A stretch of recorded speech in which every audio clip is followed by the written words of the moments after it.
Donc maintenant, nous allons passer à la phase de la Sainte Seine. Et nous allons juste ouvrir nos Bibles dans le livre de 1 Corinthiens, chapitre 11, à partir du verset 23. 1 Corinthiens, chapitre 11, à partir du verset 23. 1 Corinthiens, chapitre 11, à partir du verset 23. Il est écrit: Voici la tradition que moi j'ai reçue du Seigneur et que je vous ai fait connaître. La nuit où le Seigneur Jésus a été livré, il a pris du pain. Il a remercié Dieu, puis il a partagé le pain et il a dit: Ceci est mon corps, il est pour vous. Faites cela en souvenir de moi. Après le repas, le Seigneur a pris aussi la coupe de vin et il a dit: Cette coupe est la nouvelle alliance de Dieu, parce que mon sang est versé pour vous. Toutes les fois que vous en boirez, faites cela en souvenir de moi. En effet, chaque fois que vous mangez ce pain et que vous buvez cette coupe, vous annoncez la mort du Seigneur jusqu'à ce qu'il vienne. C'est pourquoi celui qui mange le pain du Seigneur ou qui boit sa coupe sans respect, celui-là est coupable envers le corps et le sang du Seigneur. Alors, chacun doit bien réfléchir à sa façon de vivre. Ensuite, qu'il mange ce pain et qu'il boive cette coupe. Car celui qui mange le pain et qui boit la coupe sans reconnaître le corps du Seigneur, celui-là se condamne lui-même en mangeant et en buvant. C'est pourquoi, parmi vous, il y a beaucoup de malades et de gens sans force, et plusieurs sont morts. Amen. Je vais commencer par le verset 29. Car celui qui mange et boit sans discerner le corps de Christ, mange et boit un jugement contre lui-même. Une chose qu'on doit connaître avec la Sainte Seine, c'est quelque chose de très spirituel. Les gens vont boire du vin et du pain, mais ce n'est pas de la nourriture. C'est une chose très, très spirituelle. Premièrement, ce n'est pas une chose qui peut être mangée par tout le monde. C'est uniquement par celui-là qui accepte Jésus-Christ comme Seigneur et Sauveur et qui croit qu'il est ressuscité d'entre les morts. Dans d'autres termes, c'est uniquement pour celui qui est converti, pour celui qui est né de nouveau. Et la Bible nous dit, avant de prendre cette coupe et de manger de ce pain, qu'est-ce que nous devons faire? Nous devons nous examiner pour voir que nous marchons avec Dieu. Pas juste être chrétien, mais être un chrétien qui marche avec Dieu. Parce que ceci symbolise beaucoup. C'est commémorer la mort de Jésus-Christ. La Bible dit qu'à toutes les fois que vous mangez ce pain et que vous buvez cette coupe, vous annoncez la mort du Seigneur jusqu'à ce qu'il vienne. Donc à chaque fois que nous mangeons ce pain et que nous buvons cette coupe, qu'est-ce qui se passe? Nous annonçons la mort de Jésus-Christ. Mais au-delà de cela, il faut comprendre c'est quoi la Sainte Seine. Comme j'ai dit tantôt, ce n'est pas juste du vin et du pain, mais c'est le corps de Christ et son sang que nous buvons. Et pendant que nous buvons cela, si tu as des problèmes, tu as certaines choses qui te tracassent, des choses qui te dérangent, tu es malade dans ton corps, c'est le moment de demander au sang de Jésus-Christ que tu bois, de te purifier de toutes ces choses. C'est le plus grand médicament dans le monde, le sang de Jésus-Christ. Et ces moments, ne le prends pas juste comme un repas. Non, ce n'est pas un repas. Comme je dis, c'est un culte spirituel. Et pendant que tu manges ce pain et tu bois cette coupe, toute chose qui n'est pas de Dieu en toi, demande au Seigneur de laver cela à travers son sang que tu bois. Et à partir de ce jour, les choses ne seront plus jamais pareilles pour toi. Au nom puissant de Jésus-Christ.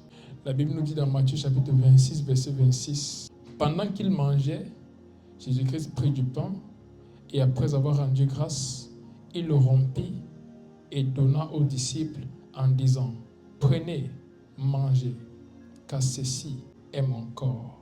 En ce moment où tu es, tu vas juste prendre ton pain et tu vas le couper en ce moment et tu vas le manger en te souvenant du corps de Jésus-Christ, ce corps qui a été crucifié sur la croix pour toi. En ce moment, pense à ça et comme j'ai dit tantôt, toute chose qui n'est pas de Dieu en toi va être sortie à travers ce repas spirituel que tu prends.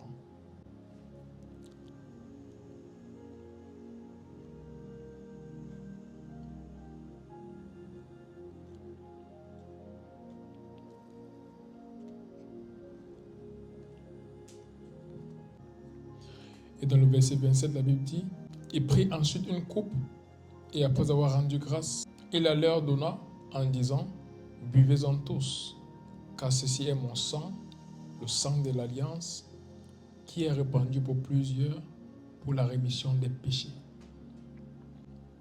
Voici mon sang qui est répandu pour plusieurs pour la rémission des péchés. En ce moment que tu bois de cette coupe, sache que peu importe quel péché te garde encore en captivité, peu importe la chose qui te garde encore dans une vie de péché, même étant un enfant de Dieu, déclare et proclame ta victoire, même par ce sang de Jésus que tu bois. Parce que ce sang est pour la rémission des péchés. Et à partir de ce jour, tu verras la victoire dans ce domaine de ta vie.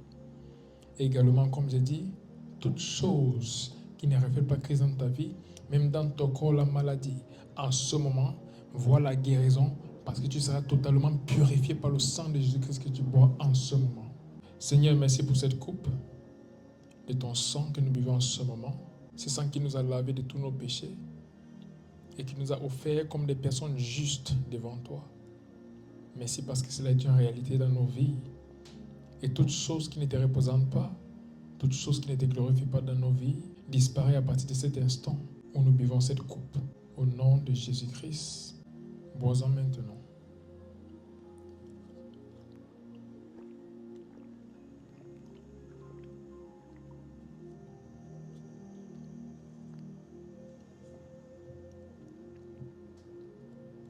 Seigneur, merci pour ton corps et pour ton sang que nous avons mangé et bu en ce moment.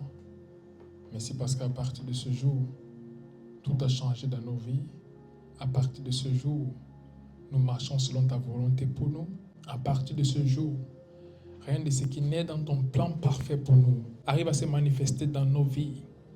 Et à partir de cet instant, nous sommes de toutes nouvelles personnes au nom puissant de Jésus-Christ.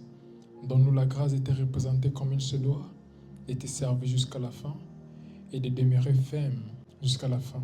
Que rien n'arrive à ébranler notre foi, mais que nous restons fermes jusqu'à la fin.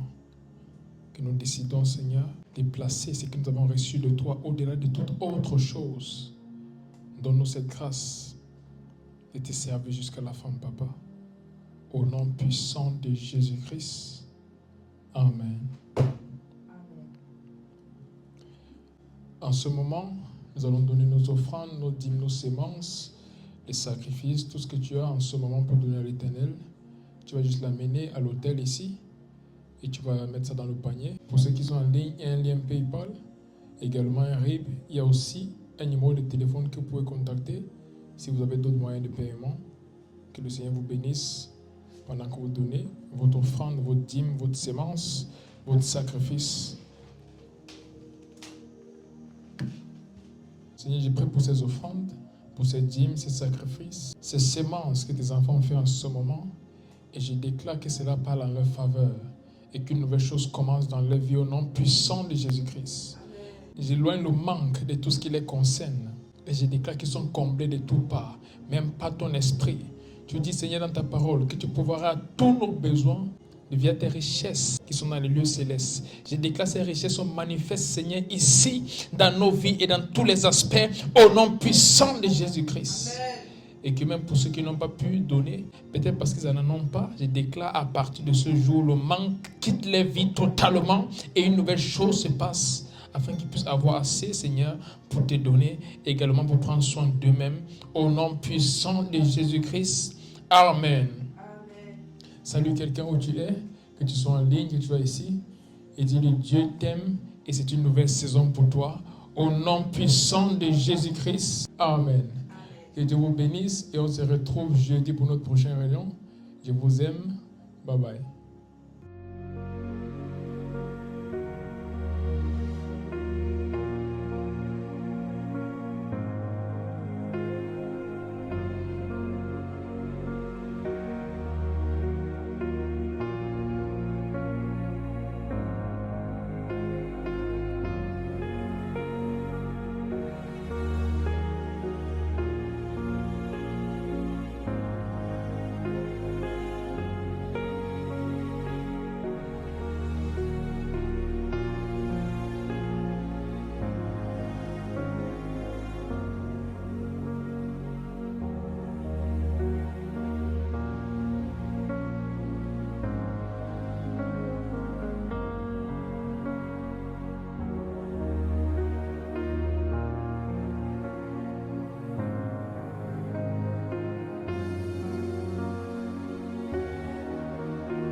Et la Bible nous dit clairement que lorsque nous voyons toutes ces choses, toutes ces guerres qui se passent dans le monde, nous devons savoir que la venue de Christ est proche.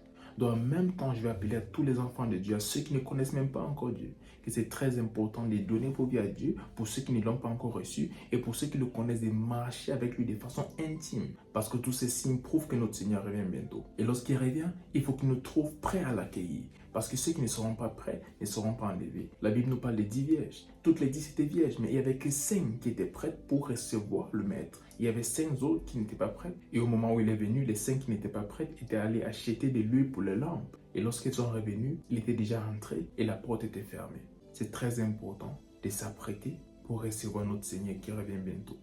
Et même cette nuit, le Seigneur me disait, repentez-vous car je reviens bientôt. Et lorsqu'il me parlait, j'ai eu une vision dans laquelle il y avait 2 groupes de personnes. Et un groupe était à l'intérieur et d'autres à l'extérieur. Il y avait comme quelque chose de transparent qui les séparait. Ceux qui étaient à l'intérieur et ceux qui étaient à l'extérieur. Et j'ai vu ces personnes qui étaient laissées à l'extérieur, en train de demander au Seigneur si elles pouvaient entrer. Et il les a répondu que c'était trop tard, ils ne pouvaient pas entrer. Et c'est là que le Seigneur Jésus m'a parlé et m'a dit, demande à mon peuple de se repentir et de se préparer, car j'arrive bientôt. Ça fait un moment que le Seigneur me répète ce message, à travers des visions, même lorsque je médite, il me dit, dis à mon peuple que je reviens. Et si le Seigneur parle de ça constamment, c'est parce qu'il revient vraiment bientôt. Et l'église n'est pas prête, je peux vous assurer. Parce que ça fait déjà plusieurs fois que j'ai reçu ce message de la part du Seigneur. Et à chaque fois que je le vois parler de cette façon, je vois comme de la douleur parce qu'il sent que son peuple n'est pas prêt. On est peut-être plusieurs à l'église, mais ce n'est pas tous qui sont prêts pour aller au ciel. Et s'il revient maintenant, il y a plusieurs personnes qui sont même à l'église qui n'iront pas au ciel. N'en parlons pas de ceux qui sont encore dans le monde. Eux tous, ils seront perdus. Mais la Bible a dit avant qu'ils ne rentrent, la connaissance de sa gloire va envahir le monde. Mais ce n'est pas encore le cas de nos jours. Et en plus de ça, même à l'église, la connaissance de sa gloire n'est pas connue par tous. Cela est une preuve que nous ne sommes pas encore prêts. Il est très important qu'on s'apprête parce que notre Seigneur Jésus-Christ revient bientôt. Préparez-vous parce que nous sommes dans le temps de la fin. Il y aura des persécutions contre les enfants de Dieu. Il y aura des guerres et il y aura beaucoup d'autres choses qui vont essayer de déstabiliser notre foi. Mais c'est à nous d'être focus sur Christ et de ne pas se laisser être distrait par tout ce qui se passe. Parce que la distraction peut aussi nous amener à perdre de vue notre but. Et si cela se fait, tout ce chemin que nous aurons parcouru jusqu'ici sera en vain. Mais j'ai prié pour toi en ce jour que le chemin que tu as parcouru jusqu'ici ne soit pas en vain. Que tu puisses tenir ferme et que tu restes fidèle à Dieu jusqu'à la fin. Que rien ne puisse ébranler ta foi. Fais confiance à Dieu parce que le même Dieu qui t'a sauvé est capable de te guider jusqu'à la fin. Donne-toi plus que jamais à son service en ces jours parce que ce sont les temps de la fin. Et pour ceux qui ne sont pas encore enfants de Dieu, donnez vos vies à Dieu maintenant. Il n'y a plus le temps. Il dit dans le livre de Romains chapitre 10 verset 9 que celui qui croit qu'il a ressuscité d'entre les morts et qui le confesse comme Seigneur sera sauvé. Et en ce moment, si tu n'as pas encore donné ta vie à Christ, je t'invite à prendre cette décision dès cette seconde afin de devenir enfant de Dieu et de vivre pour lui tous les jours de ta vie. Si tu prends cette décision, alors tu seras sûr que lorsqu'il revient à n'importe quel moment, tu iras au ciel avec lui. Si tu prends cette décision, répète juste après moi. Et pendant que tu répètes cela, crois-le vraiment dans ton cœur et tu seras sauvé à partir de ce jour. Dis Seigneur Jésus, merci pour ma vie. Merci pour tes projets pour moi. Je reconnais que je suis pécheur. Mais par le prix que tu as payé sur la croix, avec ton sang, tu m'as racheté. Je crois dans mon cœur que tu es ressuscité. Et en ce jour, je te confesse, Seigneur et Sauveur de ma vie. Et par la foi, je reçois le don de la vie éternelle. Merci Seigneur, car je suis né de nouveau. Je suis ton enfant. Les choses anciennes sont passées.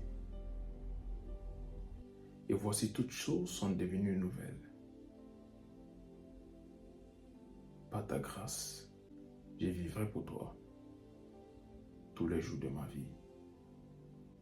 Au nom puissant de Jésus. Amen. Félicitations. Si tu as fait cette prière, dès cet instant, tu es un enfant de Dieu.